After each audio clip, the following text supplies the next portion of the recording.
You were against same-sex marriage. Now you're for it. You defended President Obama's immigration policies. Now you say they're too harsh. You supported his trade deal dozens of times. You even called it the gold standard. Now, suddenly last week, you're against it. Will you say anything to get elected? Well, actually, I have been very consistent over the course of my entire life. I have always fought for the same values and principles. Do you think New York State should recognize gay marriage? No. No. Okay. I believe that marriage is not just a bond, but a sacred bond between a man and a woman. I have not supported same-sex marriage. I have supported civil partnerships and contractual relationships. I support marriage for lesbian and gay couples. I support it personally and as a matter of policy and law. So you're saying your opinion on gay marriage changed, or you changed your mind? I have to say, I think you are being very persistent, but you are playing with my words and playing with what is such an important issue. I'm just trying to clarify so I can understand. No, I don't think you are trying to clarify. I think you're trying to say that, I used to be opposed and now I'm in favor and I did it for political reasons, and that's just flat wrong. So let me just state what I feel like you are implying and repudiate it. I have a strong record. I have a great commitment to this issue, and I am proud of what I've done and the progress we're making. Yeah, I'm sorry, I just want to clarify what I was saying. No, I was saying that you maybe really believed this all along, but, believed in gay marriage all along, but felt for political reasons America wasn't ready yet and you couldn't say it. That's what I was thinking. No, that is not true. It really is great how long you've supported gay marriage. Yes. I could have supported it sooner. Well, you did it pretty soon. Yeah. Could have been sooner. Fair point. Just in July, New Hampshire, you told the crowd you, quote, take a backseat to no one when it comes to progressive values. I take a backseat to no one when you look at my record and standing up and fighting for progressive values. Last month in Ohio, you said you plead guilty to, quote, being kind of moderate and center. Do you change your political identity based on who you're talking to? No, I think that, like most people that I know, I have a range of views, but they are rooted in my values and my experience. I get accused of being kind of moderate and center. I plead guilty. Just for the record, are you a progressive or are you a moderate? I'm a progressive. Going through the emails, there were over 60,000 in total sent and received. About half were work-related and went to the State Department, and about half were personal, that were not in any way related to my work. When you speak to the public, you say, I turned over everything. That's, for the most part, a direct quote. When you talk to the public, you say, I turned over everything. 90 to 95% of my work-related emails were in the state system. If they wanted to see them, they would certainly have been able to do so. You know what? That is maybe the 10th time you have cited that figure today. It is. And I have not heard anyone other than you ever cite that figure. Who told you that 90 to 95% of your emails were in the State Department system? Who told you that? We learned that from the State Department in their analysis of the emails that were already on the system. The Inspector General report found that less than 1% of State Department emails, record emails, were captured. So they give a number of less than 1%, and you give a number of 90%. I have absolute confidence that everything that could be in any way connected to work is now in the possession of the State Department. This pile represents the emails that you sent or received about Libya in 2011, from February through December of 2011. This pile represents the emails you sent or received from early 2012 until the day of the attack. There are 795 emails in this pile. We've counted them. There are 67 emails in this pile in 2012. And I'm troubled by what I see here. I can only conclude by your own records that there was a lack of interest in Libya in 2012. The server contains personal communications from my husband and me. Only time I got on the internet, I did 2 emails, and I ordered Christmas presents from a reservation. Otherwise, I found people said embarrassing things on emails. I didn't want to be one of them.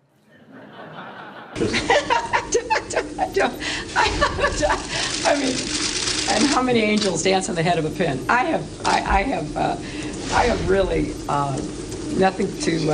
I mean, how do you answer that? I represented Wall Street as a senator from New York, and I went to Wall Street in December of 2007, before the big crash that we had, and I basically said, cut it out. Quit foreclosing on homes. Quit engaging in these kinds of speculative behaviors. Now, who's exactly to blame for the housing crisis? I think there's plenty of blame to go around. Home buyers who paid extra fees to avoid documenting their income should have known they were getting in over their heads. Of course, we have to deal with the problem that the banks are still too big to fail. We can never let the American taxpayer and middle-class families ever have to bail out the kind of speculative behavior that we saw. But we also have to worry about some of the other players. AIG, a big insurance company, Lehman Brothers, an investment bank. There's this whole area called shadow banking. That's where the experts tell me the next potential problem could come from. So I'm with both Senator Sanders and Governor O'Malley in putting a lot of attention onto the banks. And the plan that I have put forward would actually empower regulators to break up big banks. I represented New York, and I represented New York on 9/11. When we were attacked, where were we attacked? We were attacked in downtown Manhattan, where Wall Street is.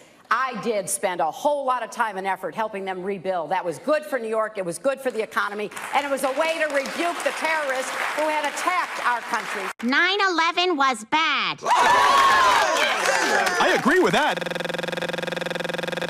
Time and time again, you hear one thing in speeches, and then you see a campaign that has the worst kind of tactics, reminiscent of the same sort of Republican attacks on Democrats. Well, I am here to say that it is not only wrong, but it is undermining core democratic principles. Since when do Democrats attack one another on universal health care? I've looked at the legislation that Senator Sanders has proposed, and basically he does eliminate the Affordable Care Act, eliminates private insurance, eliminates Medicare, eliminates Medicaid, TRICARE, Children's Health Insurance Program. Just because Senator Obama chose not to present a universal health care plan does not give him the right to attack me because I did. So let's have a real campaign. Enough with the speeches and the big rallies and then using tactics that are right out of Karl Rove's playbook. This is wrong, and every Democrat should be outraged. The Democratic Party in the United States worked since Harry Truman to get the Affordable Care Act passed. So shame on you, Barack Obama. It is time you ran a campaign consistent with your messages in public. Hillary Clinton's attempt to tout her foreign policy experience hounded her again on the campaign trail today. I made a mistake in describing it. She claimed she misspoke last week and was sleep deprived when she described landing under sniper fire in Tuzla, Bosnia, something that didn't happen. But CBS News has found several times in the past few months when Senator Clinton used the Bosnia trip to try to show her international experience. December in Iowa. We landed in one of those corkscrew landings and ran out because they said there might be sniper fire. I don't remember anybody offering me tea on the tarmac when that was happening. Then in February. The welcoming ceremony had to be moved inside because of sniper fire. And last week. I remember landing under sniper fire. We basically were told to run to our cars. Now that is what happened. Some differing accounts of your trip to Bosnia, and I'm wondering if you can clarify. I know you recall, ducking under sniper fire, and Sinbad in his account, who was on the trip, he said that the most dangerous part was remembering where he was going to eat next. He's a comedian, Joe. He's a comedian. So you actually recall, hearing gunfire, and were you when we were flying into Bosnia, we came in a evasive maneuver. There was no greeting ceremony, and we basically were told to run to our cars. Now, that is what happened. After CBS News video showed what really happened when she landed and greeted officials, Senator Clinton maintained there were risks, but explained to the Philadelphia Daily News why she was seen on the Bosnian tarmac greeting a young child if it was really so dangerous.